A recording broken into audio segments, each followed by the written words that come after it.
Espero que hayamos tenido un fin de semana bonito, ¿verdad? Que trabajando, porque ya sé que han estado trabajando, pero eso es muy bueno también. Y en este caso, pues, que nosotros podamos compartir, ¿verdad? Con nuestros compañeros. Voy a retomar lo que tenemos pendiente para esta semana, ¿verdad? En el caso de lengua, el día miércoles, nosotros tenemos la evaluación de lo que es los mejores relatos de Roald Dahl. Para ello, nosotros vamos a leer 4 cuentos, que son los que yo les voy a evaluar, ¿verdad? Que es Catino. Si tenemos la hora, la vamos preparando, ahí vamos a hacer lectura mecánica.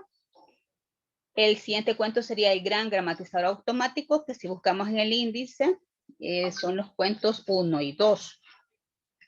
Después tendríamos Hombre del Sur, que es el cuento 5, números romanos que nos aparece acá. Y el cuento 8, El hombre del paraguas. Entonces, vamos a leer en esta mañana el cuento titulado El gran gramatizador automático. Vamos a leer 5 minutos. Necesito 5 voluntarios. Bueno, 3 a 5 minutos. Va, muy bien, Nancy. Después iría Ramírez Hernández, Isabela.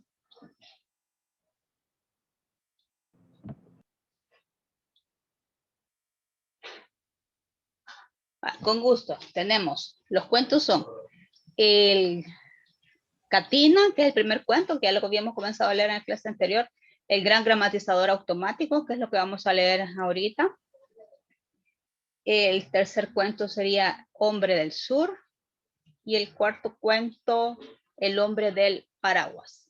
Va, entonces, y después Ivonne. Va, comencemos, Nancy, por favor. Todos atentos. Aquí yo los voy a interrumpir, desde ya les digo que ahí les disculpo el del caso, pero si necesito explicar algo, yo los voy a interrumpir, ¿verdad? Pero de ahí, pues ahí vamos a estar pendientes. Va, comencemos, Nancy, por favor. ¿Lista? Sí, señor. Gracias. Muy bien, Kenneth, muchacho, ya está todo acabado. Le había llamado simplemente para decirle que pienso que ha hecho un buen trabajo. Adolf Kenneth estaba de pie, inmóvil ante la mesa de la oficina del señor Bowden. No parecía en absoluto entusiasmado. ¿No está usted contento? Claro que sí, señor Bowden. ¿Vio lo que decían los periódicos esta mañana? No, señor. El hombre que estaba detrás de la mesa atrajo hacia sí un periódico doblado y se puso a leer. Acaba de concluirse la construcción de la gran calculadora automática encargada por el gobierno hace algún tiempo. Muy bien, Nancy. Probablemente. Perdón, vale, lo vamos a dejar hasta ahí. Va, muy bien. ¿Quiénes serían los personajes que estamos conociendo en esta historia? El señor Bolen Adolf y y el señor Knight. Bolen. El señor Bolen, muy bien. Y Adolf Campbell. Buenos días. Muy buenos días, bienvenido Gerardo. Vale, muy bien. Entonces, dice que este personaje, Adolf, estaba de pie inmóvil ante la mesa de la oficina del señor Bolen. ¿Quién sería el jefe entonces? El señor Bolen. El señor Bolen. Muy bien, muy bien. Y acá, correcto. Acá estamos viendo que en este caso, acaban, dice, de concluirse, acaban de terminar este invento tan maravilloso como es la calculadora, ¿verdad? Vale, esos serían los datos, siento yo, que deberíamos de rescatar. Vale, muy bien. ¿Quién seguía? Ramírez Hernández era, ¿verdad? Sí. Hola, hola, Sería. ¿estamos listos? Sí, ¿verdad? Vale, gracias, sigamos. Sí.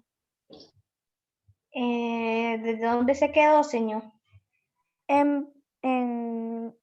Hace algún Rigo, tiempo. Rigo. Ajá, correcto. Hace algún tiempo. Vaya. Gracias. Probablemente se trata de la calculadora automática más rápida que existe actualmente en el mundo. Su función consiste en satisfacer la creciente necesidad de la ciencia, la industria y la administración de realizar con rapidez determinación cálculos automáticos que antiguamente y siguiendo métodos tradicionales hubieran resultado físicamente imposibles o hubieran requerido más tiempo del que podían justificar los problemas a resolver. La velocidad a la que funciona la nueva máquina, ha declarado el señor Bolen, director de la empresa de ingeniería eléctrica responsable de su construcción. Puede calibrarse por el hecho de que en 5 segundos da la respuesta correcta a un problema que un matemático tardaría un mes en descifrar. En 3 minutos puede realizar un cálculo que a mano, y en el caso de que fuera posible, llevaría 500.000 de hojas de papel tamaño oficio. La máquina funciona con impulsos eléctricos a razón de 1.000.000 por segundo y puede resolver todos los cálculos basados en la suma, la resta, la multiplicación y la división. A efectos prácticos, sus posibilidades son limitadas. Muy bien, excelente. Vaya. Sigamos, Isabela, por favor. El señor Bolen levantó la mirada hacia la cara alargada y melancólica del joven. ¿No se siente orgulloso, Knipe? ¿No está usted contento? Naturalmente, señor Bolen. No creo que sea necesario recordarle que su contribución ha sido muy importante, sobre todo en los planes originales. En realidad, podría decir que sin usted y algunas de sus ideas, es posible que este proyecto estuviera aún en los tableros de dibujo. Adolf Knipe restregó los pies sobre la alfombra mientras observaba las manos de su jefe, pequeñas y blancas, los dedos nerviosos que jugueteaban con sus sujetapapeles, estirando las curvas en forma de seguro. No le gustaban las manos de aquel hombre, ni su cara con aquella boca pequeña y labios finos, de un rojo púrpura. Resultaba desagradable cómo movía solo el labio inferior cuando hablaba. ¿Está preocupado por algo, Knipe? ¿Le está dando vueltas en la cabeza alguna cosa? No, señor Bolen. ¿Le gustaría tomarse una semana de vacaciones? Le sentarían bien. Se las merece. Muy bien. Pues no sé. Vamos a quedarnos hasta Ivonne. Pues no sé qué decirle, señor. El hombre mayor esperó, observando a aquel personaje alto, delgado y descarpado que tenía ante él. Era un chico complicado, porque no podía ponerse derecho. Siempre andaba triste y desarrapado, con manchas en la chaquera y los pelos pegados a la cara. Me gustaría que se tomara unas vacaciones, Knipe. Las necesita. Está bien, señor, como usted quiera. Tómese una semana o 2 si lo desea. Vaya a algún lugar con buen clima. Tome el sol, nade, relaje y se duerma. Cuando vuelva, hablaremos sobre el futuro. Adolf Knipe regresó en autobús a su casa de 2 habitaciones. Tiró el abrigo sobre el sofá, se sirvió un whisky y se sentó ante la máquina de escribir que estaba en la mesa. El señor Bolen tenía razón. Claro que sí. Solo que no sabía de qué se trataba. Probablemente pensaba que se trataba de una mujer. Cuando un joven está deprimido, todos piensan que es por culpa de una mujer. Se inclinó hacia adelante y leyó la hoja a medio mecanografiar que había en la máquina. Se titulaba Escapado difícil y así empezaba. Era una noche oscura y tormentosa. El viento soplaba entre los árboles y llovía cántaros. Adolf Knipe bebió un sorbo de whisky, paladeando el sabor amargo de la malta, sintiendo resbalar el frío líquido por su garganta hasta asentarse en la boca del estómago. Era al principio una sensación de frío que luego se iba extendiendo y transformando en calor, creando en el estómago una pequeña zona tibia. Que se fuera al diablo el señor Bolen y también aquella maravillosa calculadora eléctrica y que se fuera al diablo aquella. Muy bien, gracias Ivonne, hasta ahí lo vamos a dejar. Va, muy bien.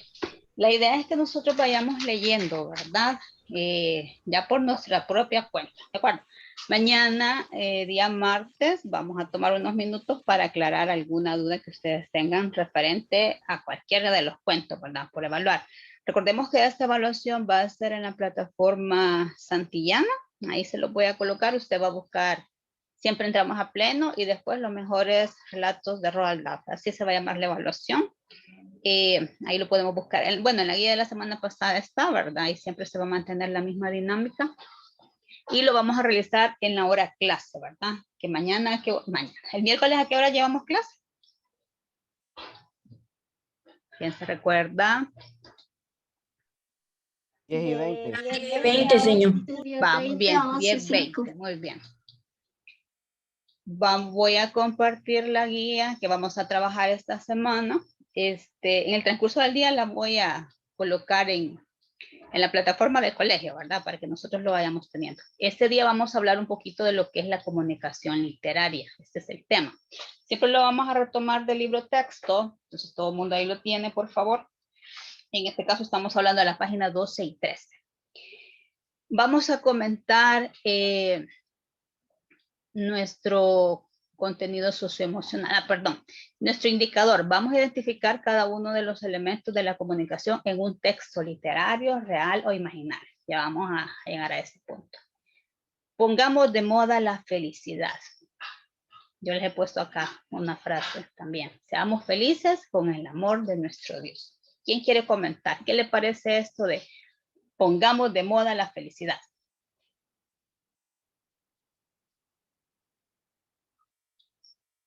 Un par de comentarios, por favor. Me parece un tema bastante bueno porque la verdad que no se está hablando mucho de la felicidad y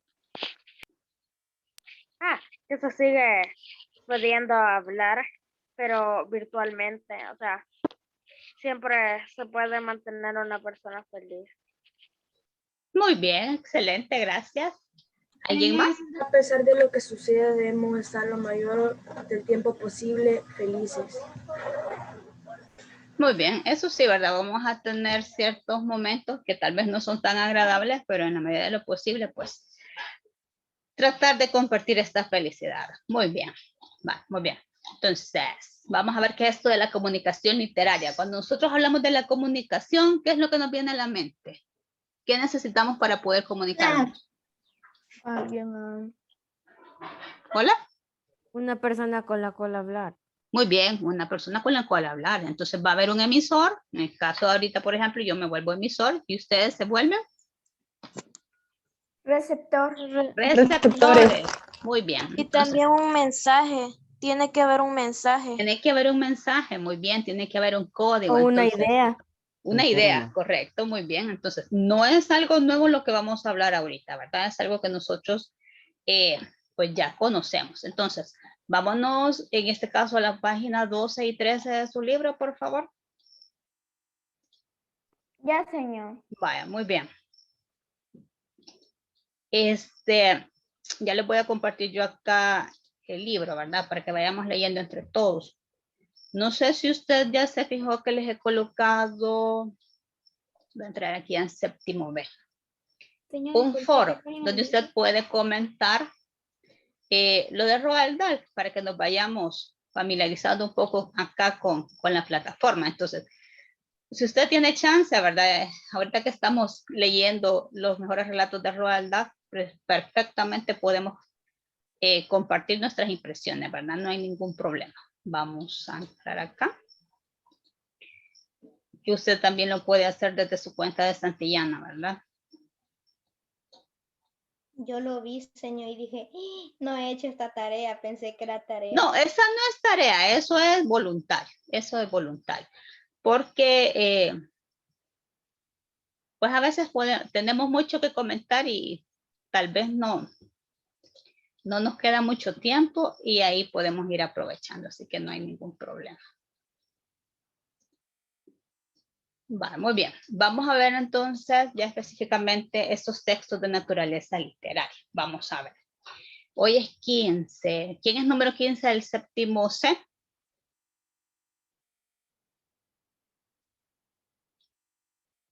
Yo, señor. Vale, Ayúdeme, por favor. Leamos el primer párrafo.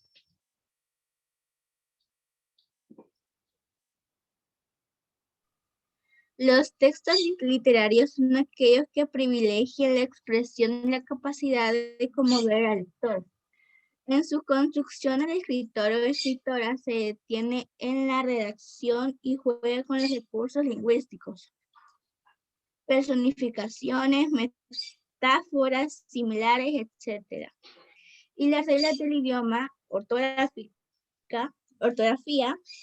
para dar libertad a su imaginación y sensibilidad. La palabra es el instrumento indispensable que usan para lograrlo. Excelente, muchas gracias. Vale, fíjense entonces. Los textos literarios van a facilitar la capacidad de conmover al lector. Para ello va a utilizar esta parte que dice acá, recursos lingüísticos. ¿Qué son estos recursos lingüísticos? Son las famosas figuras literarias. Ahí pueden ser la personificación, puede ser metáforas, pueden ser símiles, ahí, y toda la gama de figuras literarias que pueden utilizar. Dentro de esto se aplican las reglas de ortografía. Entonces mi pregunta es, en este caso, por ejemplo, el cuento de Catina, ¿sería un texto literario? Sí. Sí, ¿verdad? Correcto, porque tiene esa capacidad. Hay una libertad de imaginación y sensibilidad, donde la palabra es indispensable para lograrlo. Vale, muy bien. Vamos entonces ahorita, séptimo A, número 15, por favor.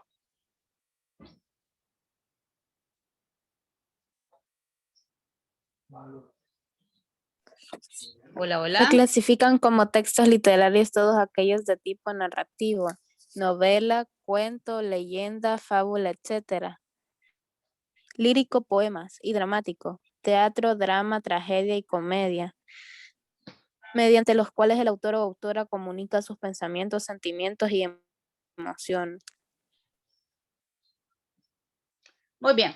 Entonces, cuando hablamos de los textos literarios, tenemos tres grandes clasificaciones, que es el tipo narrativo, el lírico y el dramático. En el tipo narrativo es lo que nosotros estamos leyendo, novelas, cuentos, la leyenda. Un ejemplo de leyenda de nuestro país, ¿cuál sería? La Ciguanaba. La Llorona. La Ciguanaba, muy bien, muy bien. Entonces, eso es un texto narrativo. Ahora, es un texto lírico, pues aquí estaríamos hablando, por ejemplo, de Alfredo Espino, cuando él escribe su poema titulado El Nido, ¿verdad? Yo creo que todos lo conocemos. Y un texto dramático, ya estamos hablando que es un texto que está diseñado para ser representado. Estas famosas de Shakespeare, por ejemplo, Romeo y Julieta, ¿verdad? Porque es un diálogo ahí, lo que pretende es representar esa historia. Y todos estos son, o sea, y aquí estamos hablando de los géneros literarios en general, después están los subgéneros, que es lo que vamos a ir viendo. Ahí yo les voy a presentar después un esquema, ¿verdad? Veamos entonces, para que un texto sea de tipo literario, debe cumplir dos características. Primero es la capacidad connotativa y el uso de los registros de la lengua. La capacidad connotativa es esa capacidad que tiene nuestro mismo idioma de crear esos significados subjetivos. O sea, por ejemplo, cuando nosotros vemos la lluvia, alguien puede decir, ay, a mí me encanta que llueva. Y alguien puede decir, no, a mí no me gusta que llueva. Entonces, esa capacidad connotativa, nosotros podemos tener dos ideas o dos conceptos referente a una misma frase, a una misma idea, de acuerdo a un contexto. Va, muy bien. Número 15, séptimo C, por favor.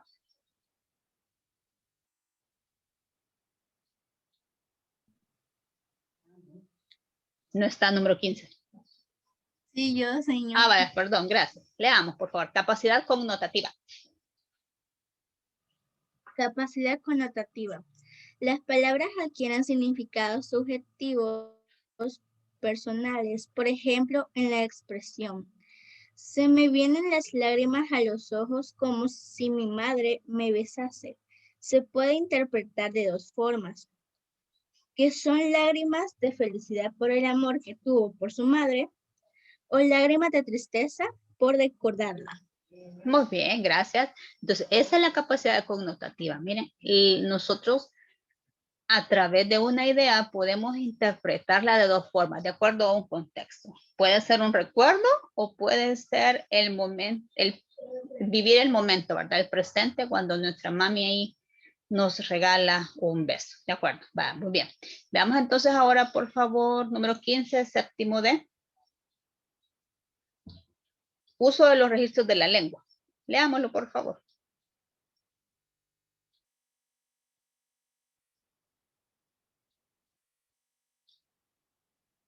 Hola, hola. No estamos. Séptimo D. Bueno, 14 entonces, séptimo D.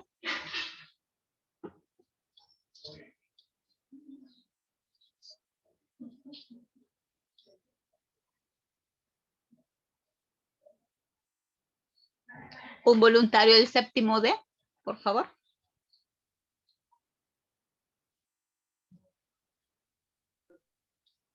Es de leer, ¿verdad?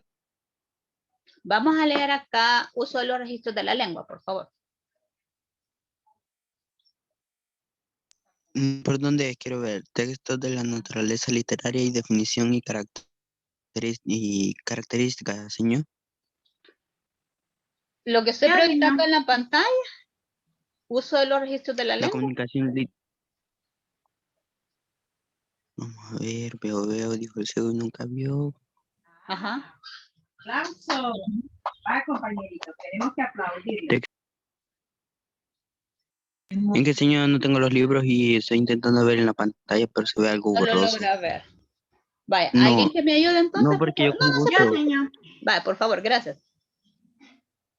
El uso del español es distinto en cada grupo social y varía según las circunstancias en las que se encuentre el hablante. Por ello, en un texto se emplean diferentes formas o registros para llegar al lector, que puede ir desde el registro más formal hasta el más informal. ¿Continúo leyendo? Por favor. Culto. Es utilizado en situaciones formales, ambientes académicos, científicos, técnicos, conferencias, discursos, etc. Se caracteriza por ajustarse a la norma con un mayor rigor. Ejemplo, bienvenidos estimados colegas. Coloquial, se emplea en el ámbito laboral, de estudios o para comunicarse con personas con las que no se tiene un trato familiar. Es mucho más sencillo que el lenguaje culto. Ejemplo, alcánzame esa silla. Estándar, se ajusta a las reglas que los hablantes consideran como modelo para hablar bien. Se usan materiales impresos como el periódico. Bueno, muy bien, vamos a hacer una pausa. Entonces, nosotros como hablantes utilizamos este registro de lengua, que es el culto, el coloquial y el estándar. ¿Cuál será más fácil para nosotros utilizar de los tres? El coloquial. El coloquial, claro, porque es el que nosotros normalmente utilizamos dentro de un contexto con nuestros amigos, con nuestra familia, con nuestros compañeros, con nuestros docentes. A ver, pero ¿en qué momento nosotros cambiamos de registro? ¿En qué momento puedo estar utilizando el registro coloquial y me puedo pasar al culto? Cuando viene una visita la a situación casa. y la persona con la que estés. Cuando nuestros padres nos enseñan, Cuando viene una visita a casa. Muy bien.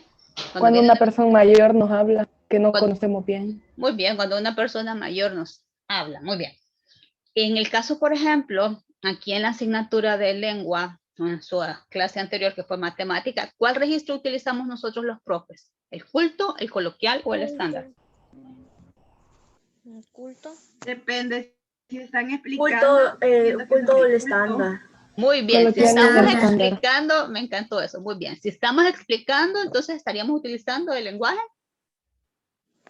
Culto. Culto, excelente. Porque estamos hablando de nuestra especialización. En este caso, por ejemplo, nosotros estamos hablando de nuestro idioma, lengua.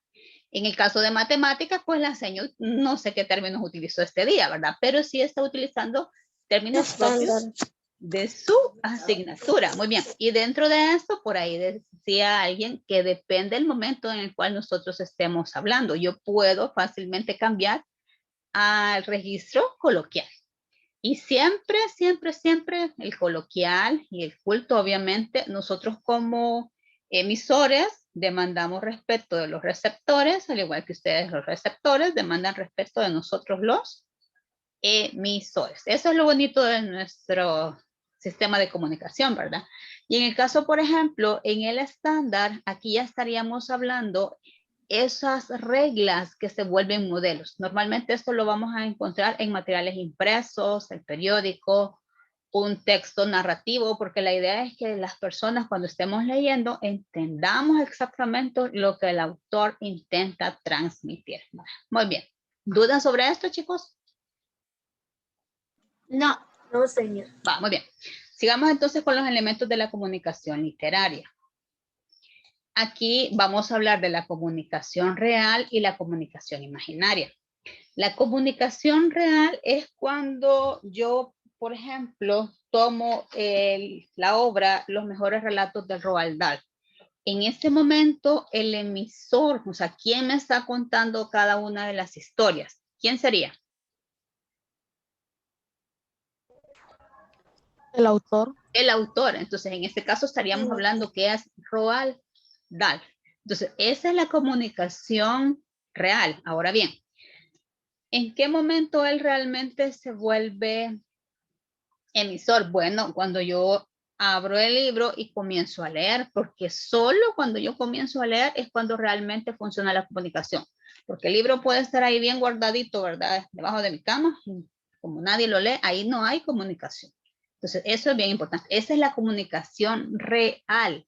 Ahora bien, la comunicación imaginaria, porque la imaginaria es la que se crea dentro de cada historia. De acuerdo a cada historia, yo puedo, en la comunicación imaginaria, yo puedo tener diferentes emisores. Si estamos hablando, por ejemplo, en el cuento de Catina, yo creo que algunos se va a recordar. ¿Quién es el que está contando la historia? Roald Dahl. No, estoy hablando, perdón, muy bien. Un Roald Dahl sería aviador. la comunicación real, pero si estamos hablando en el Uno de cuento los de aviadores, Catina, ya en señor. la comunicación imaginaria. Sí. Vale, vamos a recordar. Habían, quiero ver, 3 personajes lo que habíamos leído, que era Peter, ahí lo podemos ver en la página 9. Peter, Tim y yo, dice. ¿Quién era el que estaba contando la historia? Yo. Oh, muy bien. Entonces, en este caso hay un narrador. ¿Qué sería un narrador? Sí, un narrador en general, porque no vamos a detallar todavía la clasificación. Entonces, en ese caso es el narrador, que desconocemos el nombre, ¿verdad? Él sería el emisor, porque es el que nos está contando la historia de todo lo que está viendo. Estamos acá dentro de la comunicación imaginaria, ¿de acuerdo? Por eso dice acá, en la que participan el narrador y los personajes como emisores y receptores respectivamente. Ya vamos a ir aplicando todo esto. Va, muy bien. Veamos en el caso acá, en la comunicación real. Fíjense que acá vamos a retomar lo que leímos de la bola de cristal. ¿Se recuerdan quién escribió la bola de cristal? Y lo tenemos, ¿verdad? Los hermanos Grimm. Va, muy bien. Los hermanos Grimm. Los hermanos Griffin. Grimm. Ellos serían los emisores reales. ¿Quiénes serían los emisores, perdón, los receptores reales? Los que ¿Nosotros? Nosotros, correcto, porque ya lo leímos. Ahí sí, ya se dio el proceso de comunicación. Entonces ahí no hay ningún problema. Dice, la comunicación real, lo voy a leer yo. Este tipo de comunicación se da en ausencia, puesto que emisor y receptor no coinciden siempre, ni en tiempo ni en lugar. Por ejemplo, los hermanos Grimm, autores de la bola de cristal, son un emisor real y se comunican con destinatarios que también son reales. ¿Quiénes? Nosotros, los lectores. Y hasta que leemos, se da esa comunicación real. Vamos a ver este esquemita. En esta comunicación real hay un mensaje y un tema. Voy a agrandar más. Ahí estamos bien. Diferente, ¿verdad? Que se presenta en la interpretación de cada lector de la siguiente forma. Esta es la comunicación real. Tenemos el emisor, que el emisor da un mensaje hacia el receptor Recordemos que cuando hay una comunicación tiene que ser bidireccional, porque del receptor hacia el emisor también se da esa comunicación, ¿verdad? En el aspecto que nosotros leemos y comentamos lo que hemos leído, porque en este caso no podemos hablar con los autores, ¿verdad? Porque ellos ya fallecieron. Entonces, el canal. ¿Qué es el canal? Lo que yo utilizo para poder comunicar, muy bien. En este caso es impreso, porque lo hemos leído en el libro, ¿verdad? Y el código, o sea, es decir, qué registro estoy utilizando yo, en este caso es lingüístico, como lo estoy leyendo, podríamos decir que es un lingüístico escrito, porque lo hemos leído, ¿verdad? Entonces, el contexto dice, para el emisor, en este caso son los hermanos Green. Es el momento en el que redactan el cuento. ¿Para quién? Para un receptor, un lector real. En el momento en el que nosotros leemos el cuento, que nosotros ya lo hicimos, ¿verdad? Entonces, sí nos podemos incluir dentro de este receptor, que nosotros somos lectores reales. Entonces, para concluir esto, la comunicación real, entonces se da entre el autor de un texto narrativo, de un texto lírico o de un texto dramático. Él se vuelve en el emisor. El receptor seríamos entonces todos los lectores. El canal, como que estamos hablando de texto ya escrito, ¿verdad? Va a ser impreso. Y el código va a ser siempre lingüístico. Aquí sí creo que no nos vamos a confundir. De todos modos, ya vamos a practicar. Veamos entonces ahora de la comunicación imaginaria. Dice, bueno, ¿quién me quiere ayudar a leer, por favor? Yo, señor. Gracias. La comunicación imaginaria. En la bola de cristal se exponen diferentes situaciones comunicativas entre los personajes. Pero la más poética es la del espejo, que sin usar palabras comunica la realidad sobre la hermosura de la princesa. Asimismo, los personajes humanos y los ogros se comunican mediante el código lingüístico y usan como canal el aire. Muy bien, entonces, dependiendo, claro, si hablamos así en general, hay un tipo de comunicación, en general del cuento de la bola de cristal. Pero ya en diferentes situaciones comunicativas estamos viendo que van a haber varias formas, en este caso de esta comunicación imaginaria. Entonces veamos, vamos a ir aquí. El hablante imaginario, en el caso por ejemplo de la bola de cristal, todos tenemos ahí el libro, ¿verdad? Para que usted lo busque. Aquí tenemos un narrador, que es un tipo de narrador omnisciente, alguien que está contando el cuento. ¿A quién se lo está contando? Pues a un oyente imaginario, que en este caso, ¿quiénes seríamos? Nosotros los lectores, ¿verdad? Los lectores. Muy bien. Y el canal, por como nos está contando la historia, ¿verdad? Dentro de lo que es la comunicación imaginaria, aquí se vuelve el canal, se vuelve en el aire. Y el código siempre es un código lingüístico, porque estamos utilizando nuestro idioma, ¿verdad? La palabra. Entonces dice, el hablante imaginario es el narrador que cuenta los hechos para un lector ideal. No existe un contexto específico porque hay muchos contextos. Veamos entonces, vamos a intentar hacer esto. Bueno, perdón. ¿Hay dudas referente a la comunicación imaginaria?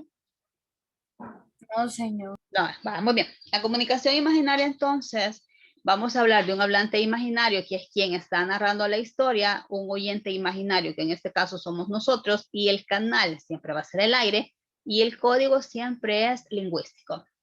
En el caso, vaya, apliquémoslo a lo que es Catina, entre todos. ¿Cómo sería esta comunicación imaginaria? ¿Quién sería el hablante imaginario? El narrador. El narrador, muy bien. Y entre paréntesis, si usted quiere, le escribe yo, ¿verdad? Ahí para que se acuerde. ¿El oyente imaginario? Nosotros. Nosotros los lectores, excelente. ¿El canal, entonces? Aire. Aire, muy bien. ¿Y el código? Lingüístico. Lingüístico, muy bien, excelente. Muy bien, muy bien. Esto no es complicado, ¿verdad? ¿Cómo lo sienten ustedes? ¿Cómo dijo, señor? Fácil. Vale, en este caso, si lo estamos aplicando a Catina, dijimos, el hablante imaginario sería el narrador. Y como ahí solo aparece yo, ¿verdad? Entre paréntesis le podríamos poner yo. que no sabemos quién es yo. El oyente imaginario seríamos nosotros los lectores. Y el canal sigue siendo el aire y el código siempre es lingüístico. Vale, ahora tendríamos que trabajar esta página, que lo vamos a hacer entre todos. Dice, regresa al cuento de inicio de unidad, la bola de cristal, luego resuelve. Escribe el tipo de registro de la lengua utilizada por el autor. Kevin, hola, sí, dígame. Señor, tengo una duda. ¿A Diga. qué se refiere con el canal es impreso y el canal es al aire? ¿A qué se refiere con eso? Vale, muy bien. Cuando nosotros leemos, estamos utilizando ese canal impreso, que es la obra, y en este caso, si nos retomamos en lo que es la bola de cristal, sería el libro. ¿Sí? Entonces, eso es dentro de la comunicación real. Pero dentro de la comunicación imaginaria, esto es como que el narrador nos esté contando la historia, nos esté contando el cuento en sí. Cuando lo leímos, realmente estamos utilizando el aire como canal. Dentro de la comunicación imaginaria. Ok, sí, ya entendí. Va, muy bien, excelente. Y gracias por preguntar. Lo felicito, muy bien. Va, muy bien. Entonces, tenemos la bola de cristales. Escribe el tipo de registro de la lengua utilizada por el autor. Teníamos 3 clases de registros, que era el culto, el coloquial y el estándar. ¿Cuál consideran ustedes que se utilizó? Estándar. ¿Estamos todos de acuerdo? Sí, muy bien, muy bien. Aplauso, aplauso, aplauso. Es el estándar, muy bien. ¿Qué signo ortográfico utiliza el autor para destacar la intervención de los personajes? El guión. El guión mayor, ¿verdad? Muy bien. Veamos, entonces, en la comunicación imaginaria, ¿cuál es el código que utiliza el tercer hermano para comunicarse con el sombrero? Leemos ese fragmento. Si alguien me ayuda a buscarlo y lo leemos, por favor. Justo cuando él se coloca el sombrero. ¿Qué código está utilizando? Si quieren, busquémoslo y lo leemos entre todos. ¿Quién lo encontró ya?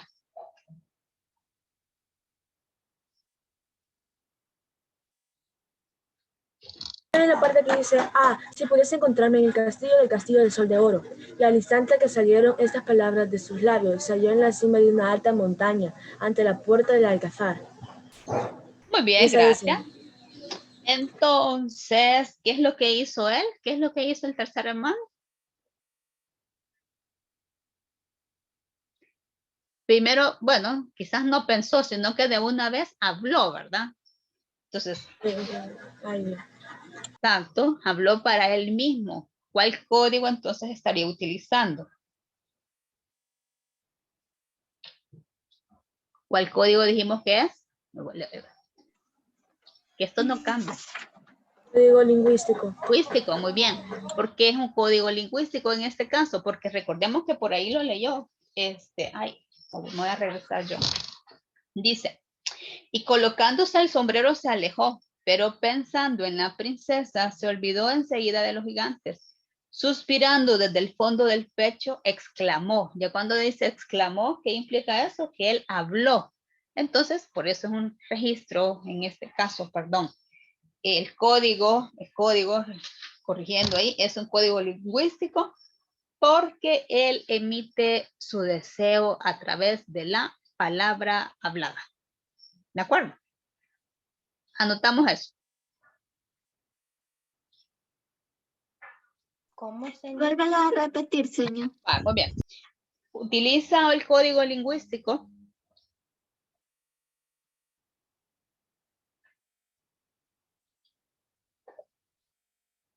Utiliza el código lingüístico porque expresa su deseo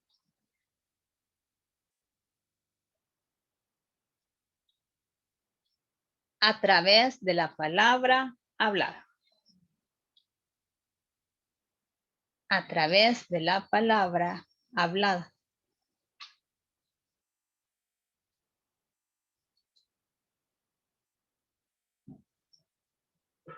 Va, muy bien. ¿Alguna duda, Ya, chicos? señor. Va, muy bien. No. ¿Alguna duda? ¿Todo bien? Hasta el momento no, señor. Va, muy bien. Ah, pues yo voy a preguntar. Vaya, vamos a ver. Diga. ¿Y cómo podemos diferenciar un poquito más fácil la comunicación real con la comunicación imaginaria? Muy bien. La comunicación imaginaria se da en la historia que estamos leyendo. Porque ahí podemos, por ejemplo, hay un cuento titulado de Horacio Quiroga, El loro pelado. En este caso, el emisor es el loro, el que está hablando. Entonces, es dentro de la historia en sí. La comunicación imaginaria solo va a ocurrir en la historia en sí. Es en la lectura, señor. Es en la lectura, correcto. Es en lo que estamos leyendo. Mientras que la comunicación real es, si lo queremos ver así, quizás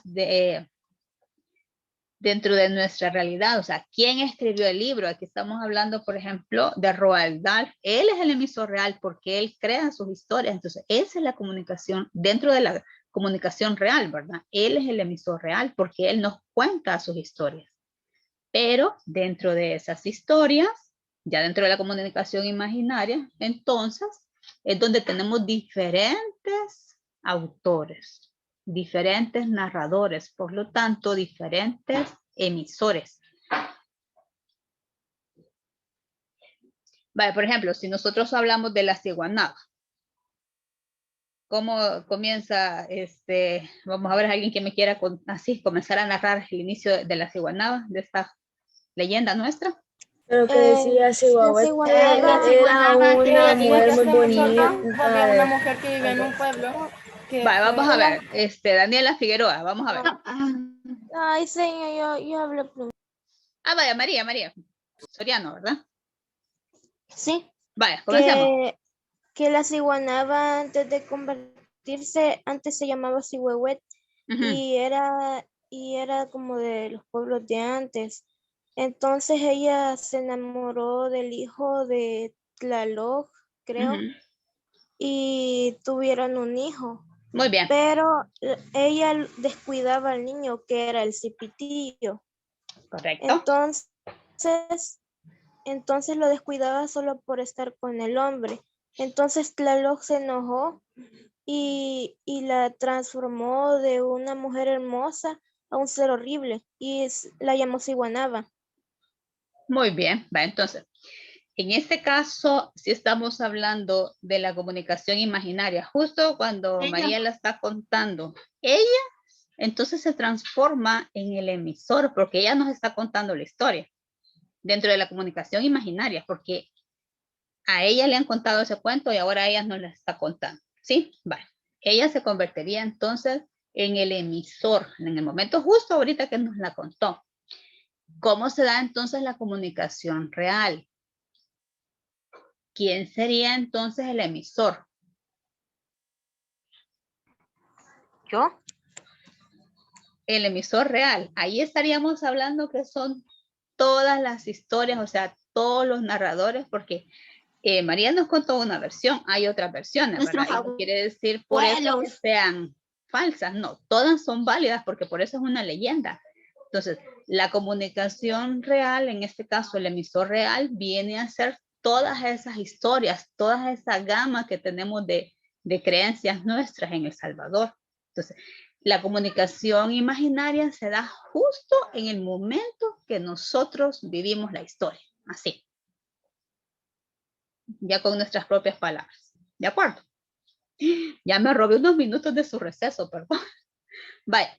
Mañana vamos a continuar con esto, ¿verdad? Vamos a retomar para que, por si usted tiene alguna duda, entonces también lo podamos discutir, ¿verdad? Y no hay ningún problema. Recordemos, sí, ya finalizó la clase, sí, perdón. Y recordemos que mañana también vamos a aclarar dudas sobre los cuentos que tengamos. ¿De acuerdo? Bueno, muchas gracias por su asistencia, chicos. Feliz día. Dios me los bendiga. Cuídense. Adiós, señor. Adiós, señor. Adiós, señor. Adiós. Adiós.